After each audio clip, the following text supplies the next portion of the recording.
رزق میں برکت کا ایک بہت بڑا ذریعہ شکر ہے۔ ارشاد فرمایا لَإِن شَكَرْتُمْ لَأَزِيدَنَّكُمْ، اگر تم شکر کرو گے وہ تمہیں اور زیادہ عطا کرے، اور اگر تم شکر نہیں کرو گے وَلَئِن كَفَرْتُمْ، کفران نعمت کرو گے، إِنَّ عَذَابِي لَشَدِيدٌ، تو پھر میرا عذاب بڑا سخت ہے۔ رزق کے اضافے کا ایک اور بہت بڑا سبب انفاق فی سبیل اللہ۔ اللہ فرماتا ہے جو تم خرچ کرتے ہو تو جو چیز تم نے نکال دی اس کی جگہ اللہ تمہیں اور عطا کر دیتا ہے۔ بعض کا ہمارا یہ ہوتا ہے کہ کوئی آدمی مالی بحران میں آ گیا تو وہ کرتا کیا ہے کہ جو راہ خدا میں دینے کا کھاتا تھا پہلے اسے کلوز کرتا ہے۔ یہ فلاں مدرسے کو دیتے ہو یہ بھی بند کر دو، یہ مسجد کو دیتے ہو یہ بھی بند کر دو، یہ فلاں غریب کو دیتے ہو یہ بھی بند کرو، حالات ٹائٹ ہو گئے ہیں۔ لیکن 5 گاڑیاں ہیں تو 2 گاڑیوں پہ گزارا کر لیا جائے، پیٹرول بچے، یہ نہیں ہو سکتا۔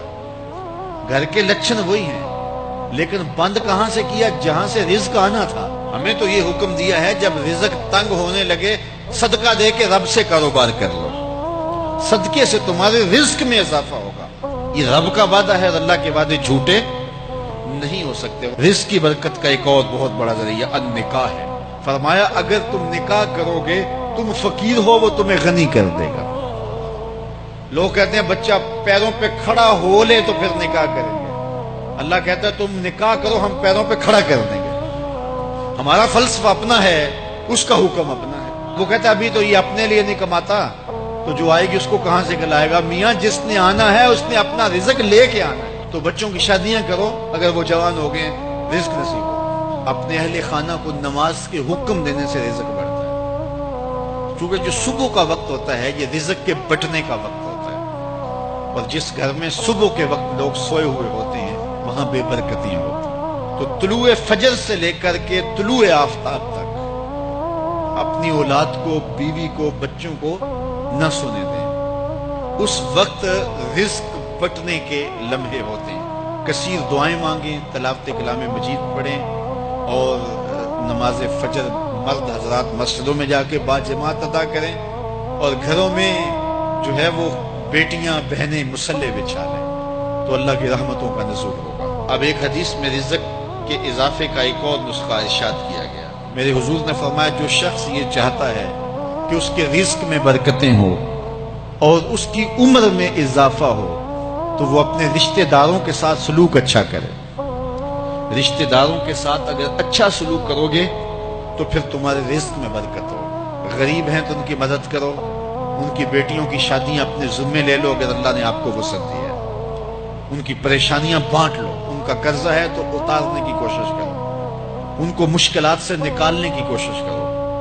تم ان کو مشکلات سے نکالو گے اللہ تمہیں مشکلوں سے نکالے گا۔ تمہارے رزق میں بھی برکتیں ہوگی اور تمہارے مال میں بھی برکتیں ہوں۔ فرمایا بہتر صدقہ وہ ہے جو ناراض غریب رشتہ دار کو دیا جائے۔ اگر وہ پھنس گیا ہے، مجبور ہے، ناراض ہے، تو اس کو اگر دیں گے تمہارا نفس اس میں شامل نہیں ہوگا، تو یہ افضل صدقہ ہے جو ہر صورت میں قبول ہی قبول ہے۔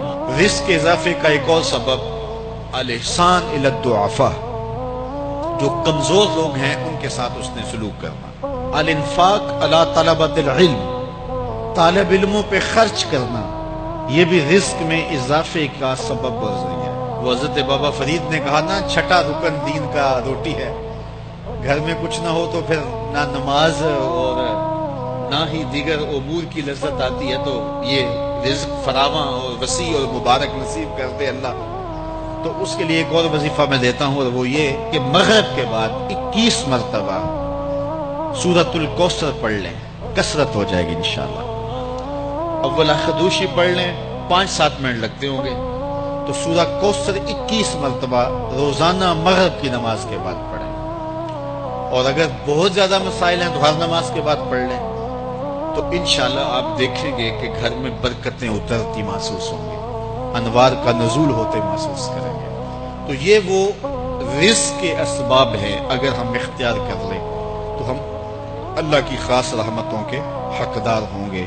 اللہ ہم سب کو رزق حلال، رزق وسیع، رزق سہل، رزق مبارک، رزق فراواں نصیب فرمائے۔